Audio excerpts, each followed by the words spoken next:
kebelah macam saya kata tadi 170 juta ringgit, dan juga jongkong emas bernilai hampir 7 juta ringgit, dan akaun telah dibekukan sebanyak 2 juta ringgit. Akaun telah dibekukan. Baik. Ni ada yang menarik ya tuan-tuan ya. Apabila ada mengatakan ini adalah satu konspirasi teori untuk mengenakan Ismail Sabri.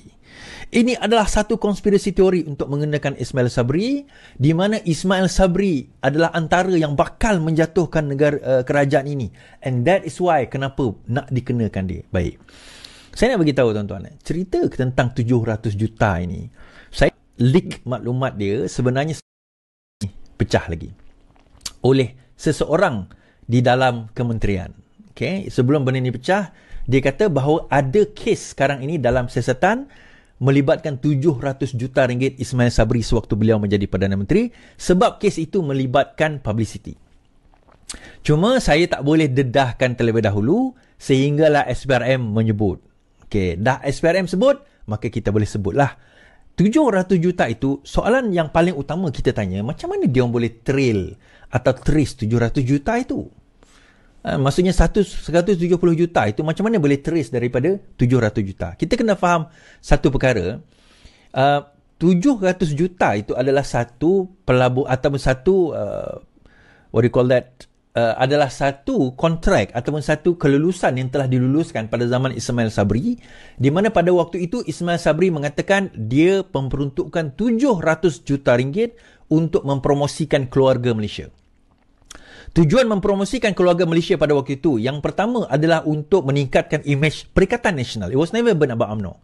It was about Perikatan Nasional. Kerana selepas kejatuhan Muhyiddin Yassin yang spend million, hundreds of million, beratus juta di dalam kempen perlu diteruskan. So, apabila Ismail Sabri diangkat menjadi Perdana Menteri oleh Muhyiddin Yassin, the promise was kena keep the money rolling. The money must keep on rolling. Mesti rolling balik kepada Perikatan Nasional, mesti rolling balik kepada geng UMNO yang pro kepada Perikatan Nasional bagi memastikan mereka menang di dalam pilihan raya. And that is why kenapa pada waktu itu kita dapati mereka yakin mereka menang sekurang-kurangnya 112 ke 116 kerusi untuk menang pilihan raya. Tetapi it's not enough, tak cukup dengan itu, mereka kena berunding dengan UMNO. 112 ke 116 ni adalah kerusi Perikatan Nasional campur dengan Bersatu Sabah, campur dengan campur dengan GPS, itu jumlah kerusi yang mereka menang. Maksudnya PAS campur dengan UMNO, PAS campur Bersatu, campur GPS, campur GRS, Bersatu lah, masa itu tak ada GRS kan, Bersatu Sabah dan Warisan dan sebagainya, mereka boleh membentuk 112 ke 116 kerusi. Itu kajian yang mereka buat berdasarkan jutaan, puluhan juta, ratusan juta duit yang dia dah spend sepanjang Muhyiddin Yassin menjadi Perdana Menteri daripada 2020 sehingga 2021. Nah, bila jatuh Muhyiddin Yassin pada waktu itu, kenapa diangkat Ismail Sabri?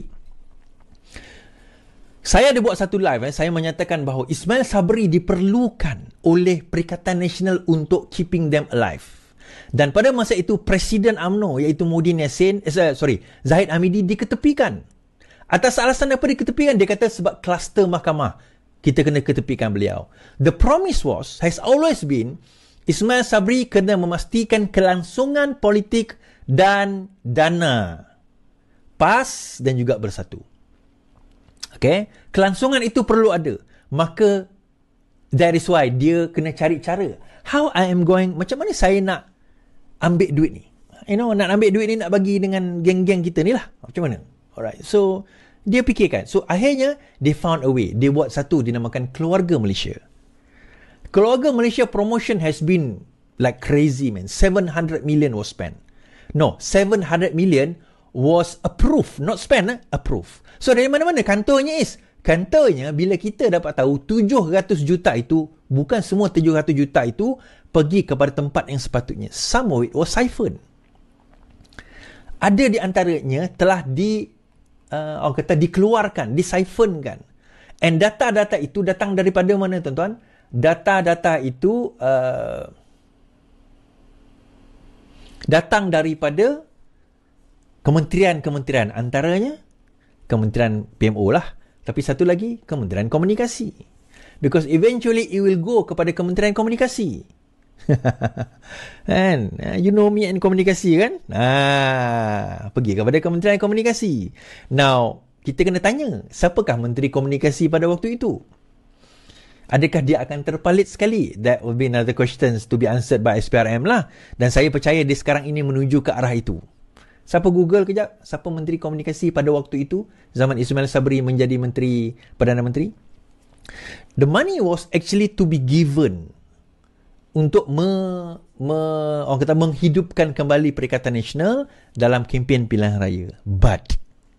Tetapi masalah, isunya apabila dia belanja tu, duit government ni, dia bukan boleh belanja, dia bukan boleh keluar 700 juta masuk 700 juta.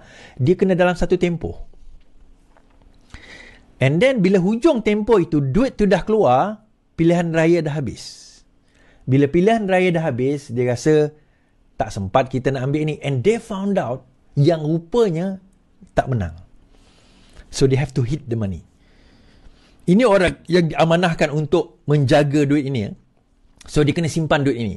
They were too late to spend the money on. Dia orang tak realise, rupanya once you approve 700 juta, bukan 700 juta tu terus masuk bank account, dia ada prosedur. Dan prosedur ini yang melambatkan proses untuk keluarkan duit.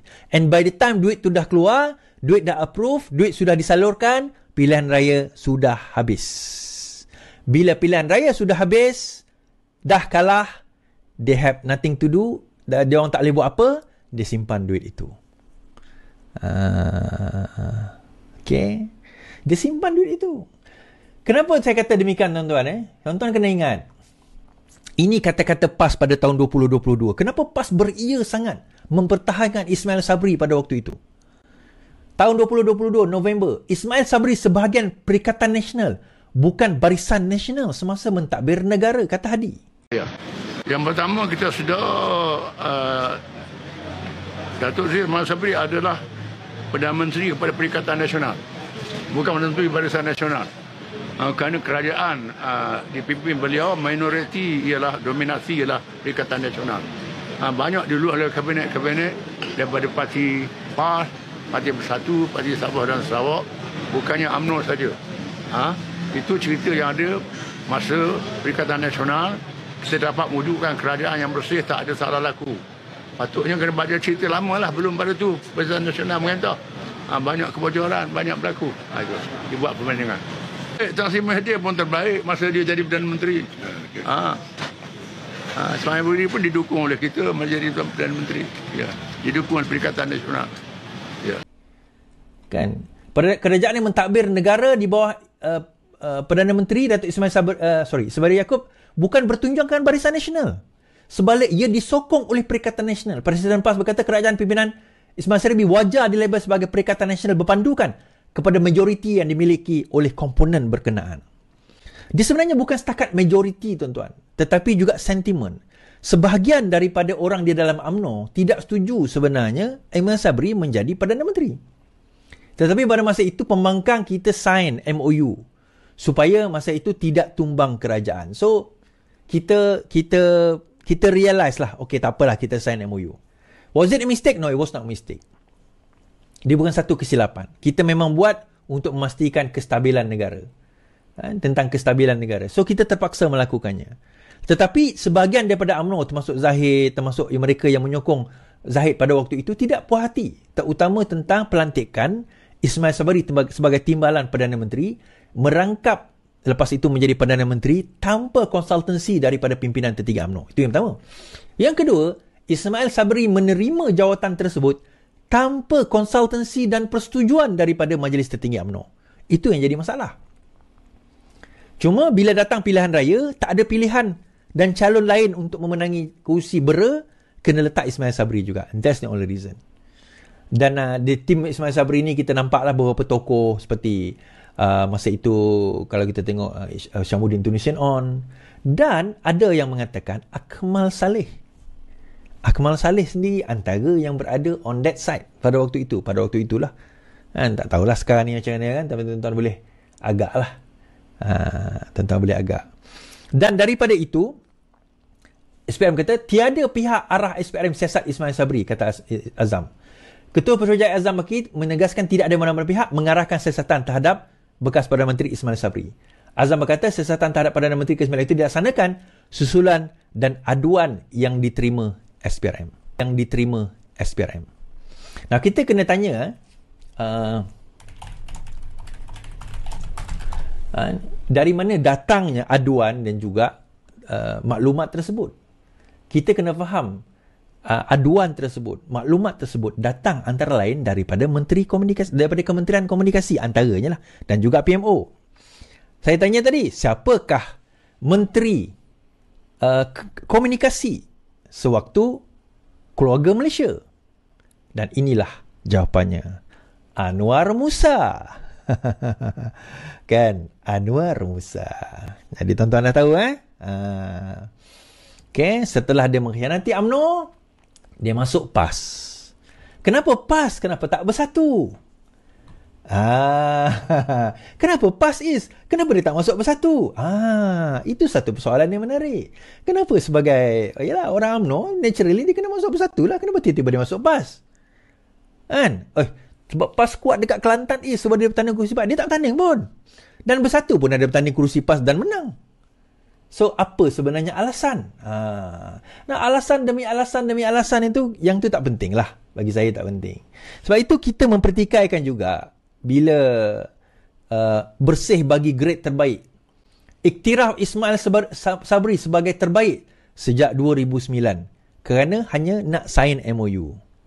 Sebenarnya kalau bersih ni benar-benar bersih, tuan-tuan, kita kena faham satu perkara. Adakah dia benar-benar nak sign MOU itu atau dia nak memastikan bahawa dia kekal berkuasa untuk untuk duit ini. Dia tak sangka yang pilihan raya. Okey, kita kena ingat satu benda juga. Tuan-tuan tahu tak, pilihan raya itu berlaku agak awal daripada sepatutnya. Sepatutnya majoriti pilihan raya itu pada Mei 18, 19, 20, 21, 22, 23. Sepatutnya majoriti pilihan raya umum berlaku pada Mei 20, 23. Tetapi sebaliknya ia berlaku pada September 2022.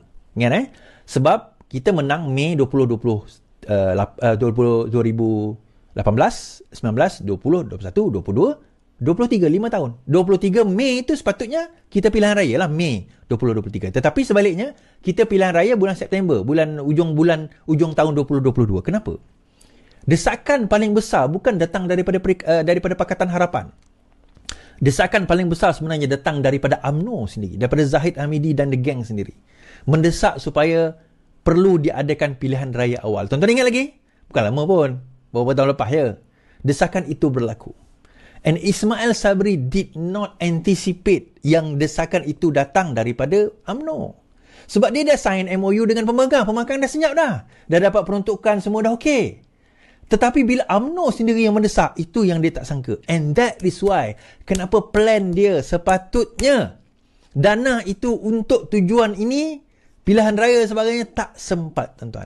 Dan kita kena ingat, Menteri Komunikasi pada waktu itu adalah Anwar Musa, juga daripada UMNO. Anwar Musa daripada UMNO, Perdana Menteri daripada UMNO. UMNO yang itulah, yang grup yang itulah, bukan yang grup Zahid ni. And the plan has always been untuk menjatuhkan Zahid pada waktu itu dalam pemilihan parti. Tetapi Zahid licik, dia cepat sikit. Dia kata tidak ada pertandingan presiden. Pum, dia bila tak ada pertandingan presiden, dia kekal. Dia berjaya juga untuk memanjangkan pemilihan parti sehingga selepas PRU, iaitu pada 2023. So I remember that. Kita kena ingat benda itu sejarahnya. So, ini semua membawa satu implikasi yang besar kepada benda yang kita bicarakan hari ini. So, hari ini saya dah boleh cerita dengan hati yang tenang. So, who's next? Siapa seterusnya? Kita kena ingat, saya kata, dana itu melibatkan komunikasi. Melibatkan dana komunikasi.